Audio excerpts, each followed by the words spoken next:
আসসালামু আলাইকুম রহমতুল্লাহ। আজকে আমরা জানবো কেয়ামতের বড় আলামতগুলো সম্পর্কে। কেয়ামতের সব থেকে বড় আলামতগুলোর মধ্যে হচ্ছে ইমাম মাহাদির আগমন। রাসূল সাল্লাল্লাহু আলাইহি সাল্লাম বলেন, মাহাদি আমার বংশধরদের মধ্য থেকে হবেন। ইমাম মাহাদি নবী করিম সাল্লাল্লাহু আলাইহি সাল্লামের বংশধর হবেন। তার নাম হবে মুহাম্মদ ইবনে আবদুল্লাহ। তিনি পৃথিবীকে ন্যায় বিচারে পরিপূর্ণ করবেন। ঈসা আলাইহিসসালামের আগমন। ঈসা আলাইহিসসালাম দামেস্কের পূর্ব দিক থেকে সাদা মিনারের কাছে অবতরণ করবেন। তিনি ইসলামের বিধান অনুযায়ী বিচার করবেন এবং শান্তি প্রতিষ্ঠা করবেন। এরপর হবে দাজ্জালের আবির্ভাব। দাজ্জাল হবে কিয়ামতের অন্যতম ভয়ঙ্কর ফিতনা। রাসূল সাল্লাল্লাহু আলাইহি সাল্লাম বলেছেন, আদম আলাইহিসসালাম থেকে কিয়ামত পর্যন্ত দাজ্জালের চেয়ে বড় ফিতনা আর নেই। এরপরে ইয়াজুজ মাজুজের বের হওয়া।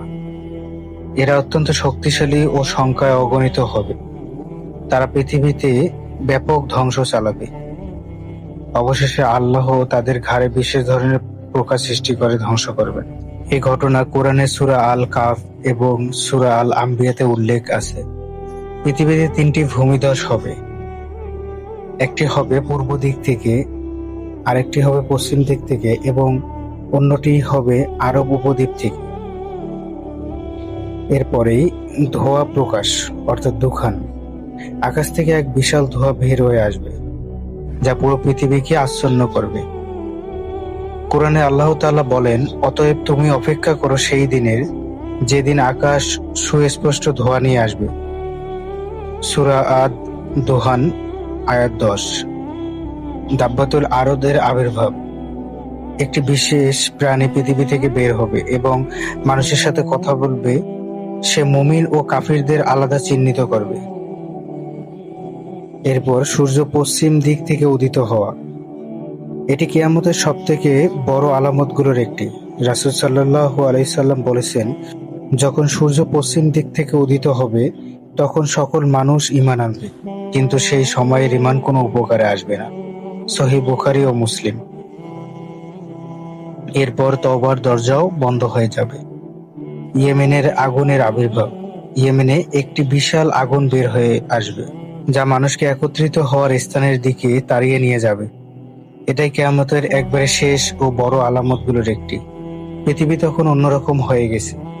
অন্যায়, অশান্তি আর ফিতনায় চারিদিক ভরে উঠেছে। মানুষ সত্য থেকে দূরে সরে যাচ্ছে, কিন্তু ঠিক সেই সময় আল্লাহর রহমতে একজন ন্যায়পরায়ণ নেতা আবির্ভূত হবে। তিনি হচ্ছেন ইমাম মাহাদি। তিনি মানুষের মধ্যে ন্যায় বিচার প্রতিষ্ঠা করবেন এবং মুসলিমদের ঐক্যবদ্ধ করবেন। কিন্তু শান্তির সেই সময় বেশি দিন স্থায়ী হবে না। হঠাৎ পৃথিবীতে দেখা দেবে ইতিহাসের সবচেয়ে ভয়ঙ্কর ফিতনা, অর্থাৎ দাজ্জালের। সে অলৌকিক ক্ষমতার মাধ্যমে মানুষকে বিভ্রান্ত করবে। কেউ তাকে উপাস্য মনে করবে, কেউ তার ভয়ে মাথা নত করবে।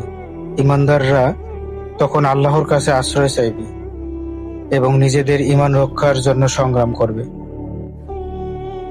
এই সংকটের মধ্যে এক ফজরের সময় মানুষ অবাক হয়ে দেখবে আকাশ থেকে অবতরণ করছে নবী ঈসা আলাইহিস সালাম। তিনি মুসলমানদের সঙ্গে মিলিত হবেন এবং শেষ পর্যন্ত দাজ্জালকে পরাজিত করবেন। মানুষের মনে আবার শান্তি ফিরে আসবে। কিন্তু পরীক্ষা তখনও শেষ হয়নি। আল্লাহর ইচ্ছায় বের হয়ে আসবে ইয়াজুজ ও মাজুজ, অসংখ্য শক্তিশালী জাতি। তারা পৃথিবীতে ভয়াবহ ধ্বংস চালাবে। মানুষ পাহাড়ে, দুর্গে আশ্রয় নেবে। তখন ঈসা আলাইহিস সালাম এবং মুমিনরা আল্লাহর কাছে সাহায্য চাইবেন। অবশেষে আল্লাহর নিজ ক্ষমতায় তাদের ধ্বংস করবেন এবং পৃথিবীতে আবার শান্তি প্রতিষ্ঠিত করবেন। এরপর এক সময় মানুষ আকাশের দিকে তাকিয়ে থাকবে। বিশাল ধোঁয়া পুরো পৃথিবীকে আচ্ছন্ন করে ফেলবে। কেউ কষ্ট পাবে, কেউ এটিকে আল্লাহর সতর্কবার্তা হিসেবে উপলব্ধি করবে। আরেকদিন পৃথিবী কেঁপে উঠবে। পূর্বে, পশ্চিমে এবং আরব ভূমিতে ভয়ঙ্কর ভূমিধস সংঘটিত হবে। মানুষ বুঝতে পারবে কিয়ামত আর দূরে নয়। তারপর আল্লাহ পৃথিবী থেকে এক অদ্ভুত প্রাণী বের করবেন, যার নাম হবে দাব্বাতুল আরদ। সে মানুষের সঙ্গে কথা বলবে এবং মানুষকে স্মরণ করিয়ে দিবে যে তারা আল্লাহর নিদর্শনকে অস্বীকার করেছিল। অবশেষে এমন এক সকাল আসবে যা মানব ইতিহাসে আর কখনো ঘটেনি। সূর্য পূর্ব দিক থেকে নয়, পশ্চিম দিক থেকে উদিত হবে। মানুষ আতঙ্কিত হয়ে তওবা করতে চাইবে, কিন্তু তখন তওবার দরজা বন্ধ হয়ে যাবে, কারণ আল্লাহর নির্ধারিত সময় এসে গেছে।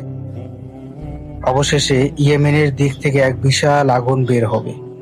সে আগুন মানুষকে সমবেত হওয়ার স্থানের দিকে তাড়িয়ে নিয়ে যাবে। পৃথিবীর শেষ অধ্যায় তখন শুরু হয়ে যাবে। এরপর একদিন আল্লাহর হুকুমে সিংহায় ফু দেওয়া হবে, পাহাড় ভেঙে যাবে, সমুদ্র উত্তাল হবে, আর সমগ্র সৃষ্টি মহান রবের সামনে উপস্থিত হবে বিচার দিবসের জন্য। আল্লাহ আমাদের সবাইকে কিয়ামতের ফিতনা থেকে রক্ষা করুন এবং ঈমানের সঙ্গে মৃত্যু দান করুন।